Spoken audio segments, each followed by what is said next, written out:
Hey everybody, my name is Josh with Lead Star Piano. Today I want to talk about your music teacher and do they need to be some kind of savant or extremely good at the piano in order to teach you how to play piano. So I was thinking about this the other day because I take lessons. I have weekly lessons on Saturdays every week.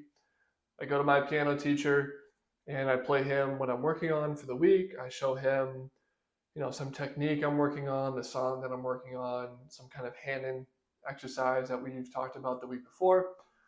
And he gives me his feedback on what he thinks is good, what he thinks could be improved on.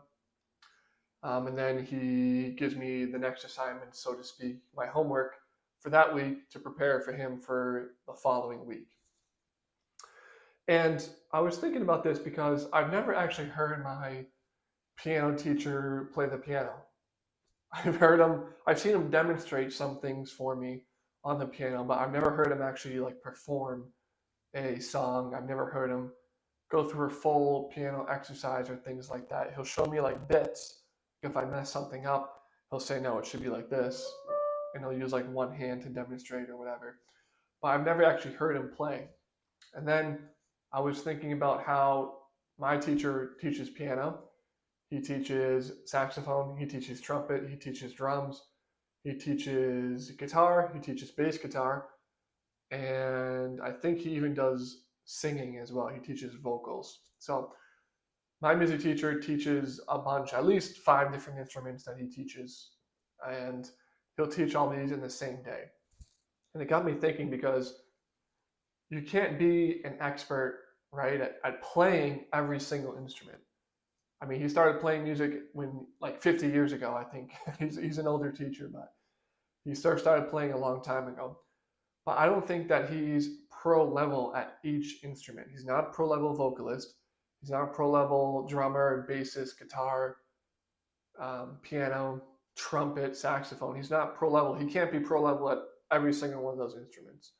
I don't think that that's possible to be like one of the best at each one of them.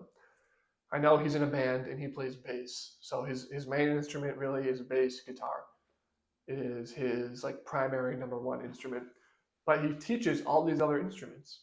And he's gone to Berkeley. He's, again, been playing for a long time, all that stuff. But just got me thinking about how piano teachers or any musical teacher really for that matter, they don't have to be an expert in the instrument that they're teaching. Now, at first you might say, well, what do you mean? Because you're paying good money, right? You're paying good money for piano lessons or trumpet lessons or guitar lessons, whatever it is. But they don't really need to be an expert at the instrument itself. What they do need to know is music. And I think there's a big difference between being an expert at a particular instrument and an expert at music, right? Because when it comes down to it, when you play an instrument, your goal is to play music, is to make music. It's not that it's not that learning the piano, the purpose of learning the piano is not different than the purpose of learning trumpet. Because you're both learning to play songs, you're both getting to the same place. It's just the vehicle that you're using to get there, I think is the best way to describe it. So some people, they want to make music and they play piano. Some people love music and they want to make music and they play clarinet. It's the same thing. You're just choosing a different vehicle to get to that end point. And that's why your music teacher doesn't have to be an expert in a particular instrument. They do need to be an expert in music. So what does that mean exactly? It means they need to be able to read music. It means they need to be able to understand music. They need to be able to understand rhythms, articulation, dynamic, expressions, things like that in music that are universal. It doesn't matter what instrument you're playing for the most part. All those things are going to matter, right? And they also need to have a really good ear. They need to be able to hear if you mess up and you play an A instead of an A flat. They need to be able to hear that difference and say, hey, stop. You play the wrong note here. Let's back up. Let's try this. Or if you come in on a beat early, or you come in a half of a beat early, or you come in half a beat late, they need to be able to hear that. They need to be able to hear if you hold on a note for too long. if you hold on to a note for too short.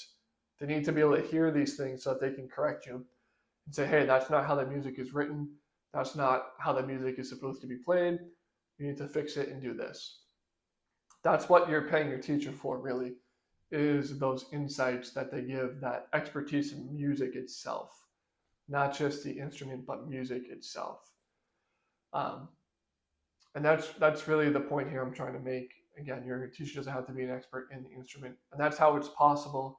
We have teachers like mine that play 6 different instruments, and they give lessons on each instrument all in the same day. And again, I've never even heard my piano teacher play piano, so maybe he can't even play. Period. That'd be kind of funny, actually, but um, but he knows music, and I know he knows music because he points things out to me that I don't see, that I don't hear, that I miss on my own.